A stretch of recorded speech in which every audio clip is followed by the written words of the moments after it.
Hello chaps, Paul Curran here. I hope you are well.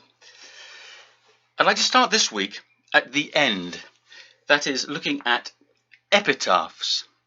Now, an epitaph is not to be confused with an epiphone, which has 6 strings and a long neck, or a giraffe, which is all neck, or an elephant, which is trunk.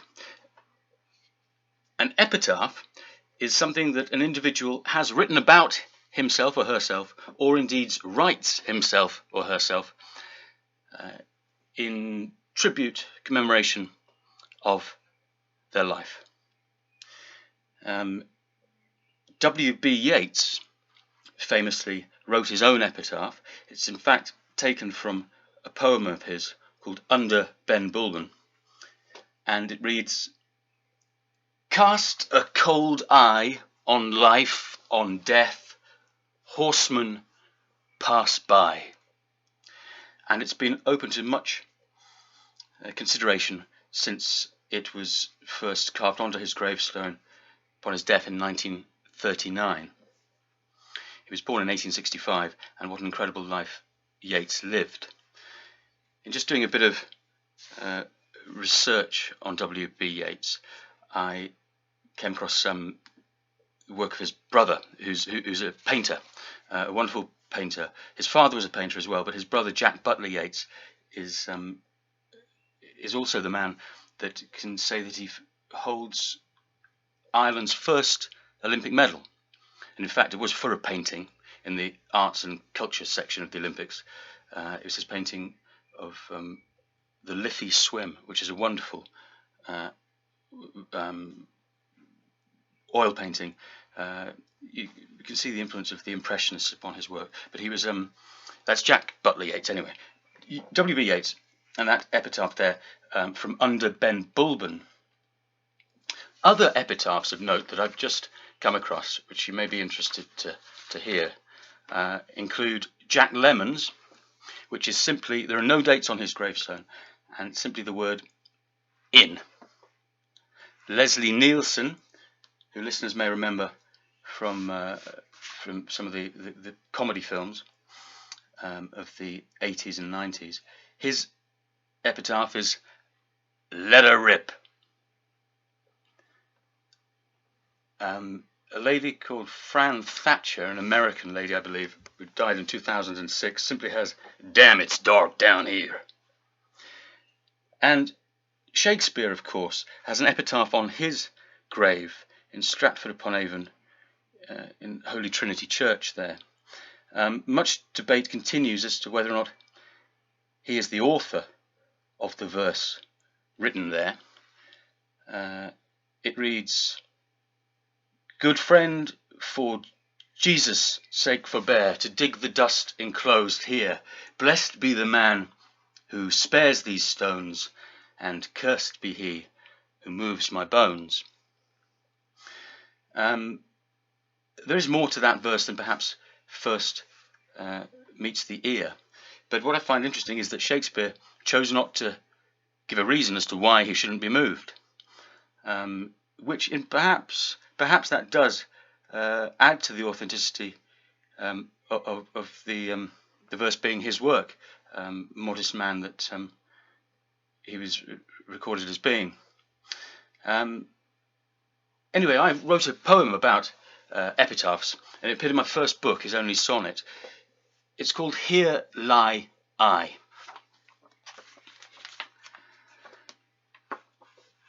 I doubt anyone writes his epitaph in frank anticipation anymore, like great Yeats and other lates who before their calling date sought to choreograph or clear stipulate their last paragraph, punning it to become common folklore, extempore defiance, furthermore, penned well before filling their cenotaph. Gotta laugh at such temporal hubris, that we should think to express our conceit for perpetuity's plight, neat, tidy, on our lonely titled ephemeris, as if failure to do so might forfeit our reputation or her remedy. Well, I was reminded of that sonnet of mine last week. And for reasons I'll explain in a moment. It was after I read this.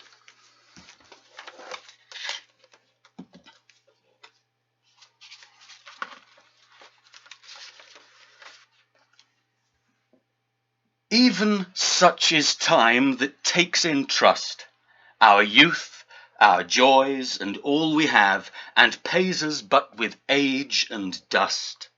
Who in the dark and silent grave, when we have wandered all our ways, shuts up the story of our days. And from which earth and grave and dust, the Lord shall raise me up, I trust. Now that was written by Sir Walter Raleigh, and it's his epitaph, which he writ the night before his execution. And I was touched by those lines, and the immediacy with which they came to me, and one can't help but think of him, as he says, the night before his execution. So I went back to my poem, and I perhaps have reconsidered the importance of epitaphs, and or should I say, I can understand now why certain people feel so compelled to leave behind them a phrase that sums up the passage of their life. Stephen Hawking, who left us recently, left as his epitaph an equation, the equation for Hawking radiation, which he had, which is the name given to the theory that he'd worked on and proved about the expansion of universes. I'm on shaky ground here, but I believe it's something to do with black holes not necessarily all being black and eventually evaporating, and consequently this affects scientists' view of the nature and rate of universe expansion. Stephen Hawking's epitaph is S equals pi AKC cubed over 2hg. Interesting that we should worry what people have as a précis of our life and achievements once we're gone, but there we are. Okay, moving on to the second part of what I thought I'd discuss this week. I found, to my great interest, in the garden shed, amongst other paintings and frames and cracked mirrors and plant pots, this piece of paper that I'm holding in my hand here, which a very quick bit of research tells me was a message sent out by King George VI, the reluctant King George VI, who had to assume the throne after the abdication of Edward VII. And this was sent out on the 8th of June 1946, which older listeners will immediately recognise as the date of the Victory Parade celebrating the end of the Second World War and the Allied nations' victory over Nazi Germany.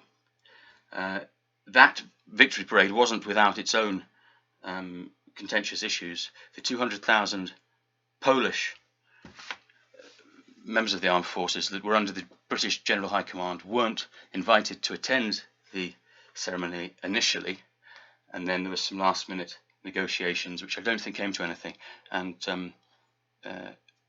disgraceful, really.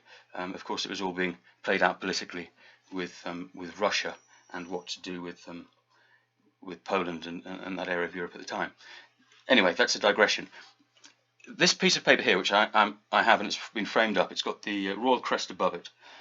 And although it's not a poem, I just thought the simplicity of the language, its concision, and the enormity of the message it was trying to communicate, in fact succeeds in communicating, was very special.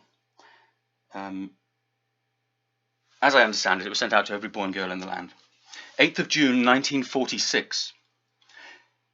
Today, as we celebrate victory, I send this personal message to you and all other boys and girls at school. For you have shared in the hardships and dangers of a total war, and you have shared no less in the triumph of the Allied nations. I know you will always feel proud to belong to a country which was capable of such supreme effort. Proud, too, of parents and elder brothers and sisters who by their courage, endurance and enterprise brought victory. May these qualities be yours as you grow up and join in the common effort to establish among the nations of the world unity and peace. King George VI. Fascinating. A total war. Quite. Well, along those lines, linked by royal blood, there is, of course, this royal wedding approaching for the wedding of Prince Harry and Meghan Markle taking place at the weekend. And so I thought it would only be appropriate to write a sonnet in celebration of that occasion. I understand that the poet laureate, Carol Ann Duffy, hasn't as yet submitted a poem. Her last poem on royal subject being, I think, the Queen's Jubilee. But anyway, there's still time. This I've called Epithalamion, which is a wedding song, of course. Epithalamion, 19th May, 2018. Windsor, my, is how I would have known you, had I not seen school with earlier eyes. We can't choose our birth, nor should we want to. Fortune determines who rides by our side. But, Windsor, my, another in waistcoat, I think would have shared some similar scrapes. 5 years in the castle without a moat, like a real prison, save need of escape.